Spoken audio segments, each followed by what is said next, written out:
Hi guys, and welcome today to this video on, well, the first part of operations with negative fractions. Yes, we basically are going to review a little bit of the negative number work, and then in the next video, so this is probably going to be relatively short, in the next video we're going to look at how to combine it with our previous work, which was on fractions, but throwing in some negative numbers. And negative numbers do throw people ever so slightly, more because of notation, believe it or not. So if you haven't already done so, do me a favor and you're new, if you can click the little doohickey to subscribe to my YouTube channel, that would be greatly appreciated. Just lets me know that you're watching, along with the 7 other people who aren't out there watching cat videos.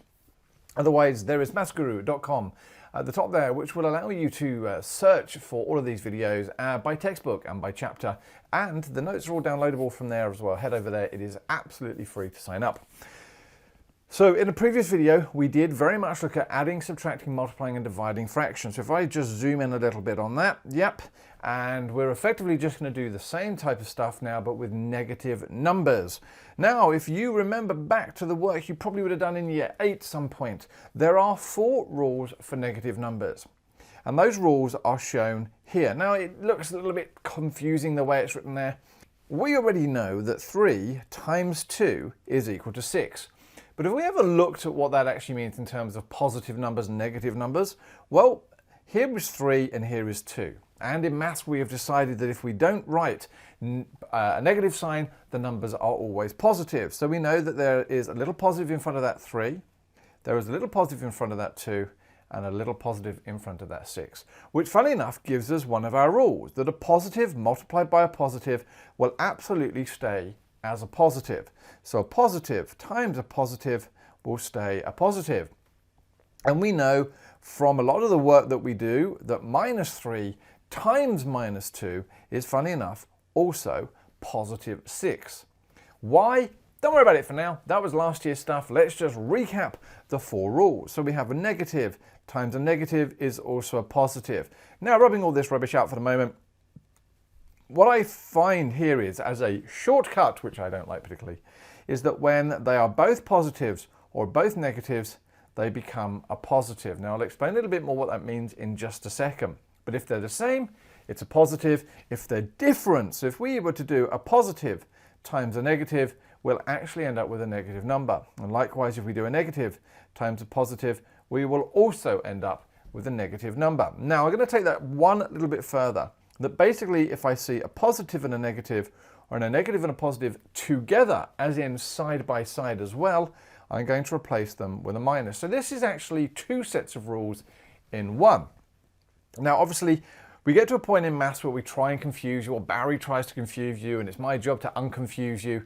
And long story short, the best way we confuse you is brackets. Because do you remember back when we did bid maths or bod maths or whatever it was you were doing?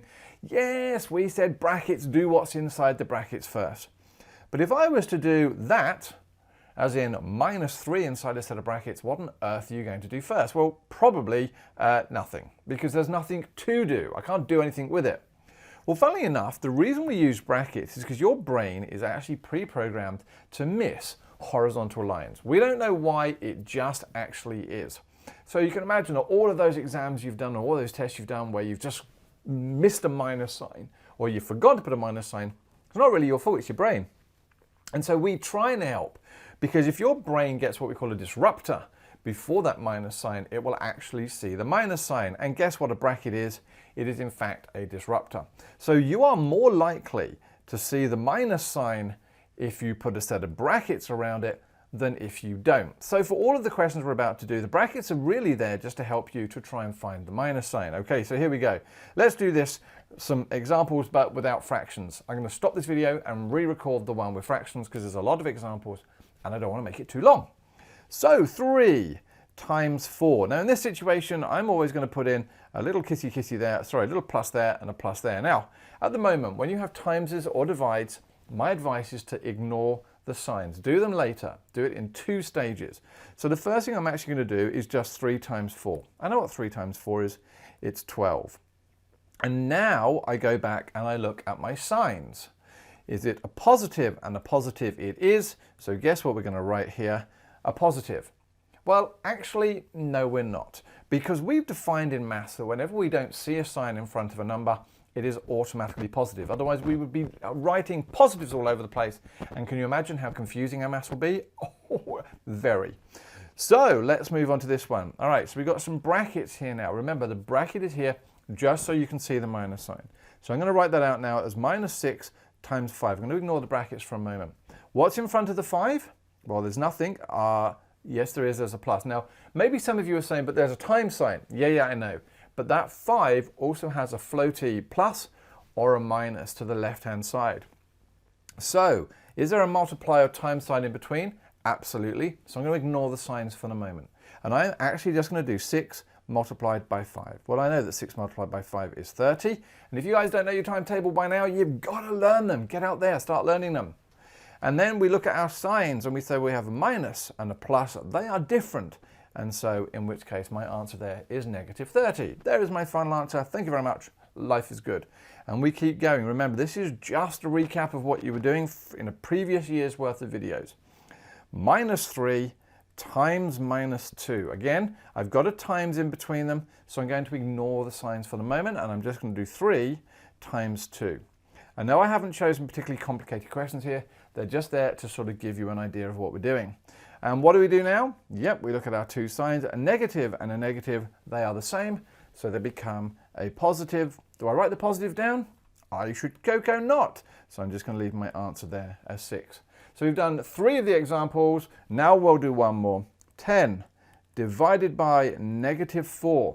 Okay, so in this situation, is there a times or divide in between? There is a divide, so I'm going to ignore the signs for this part of the question.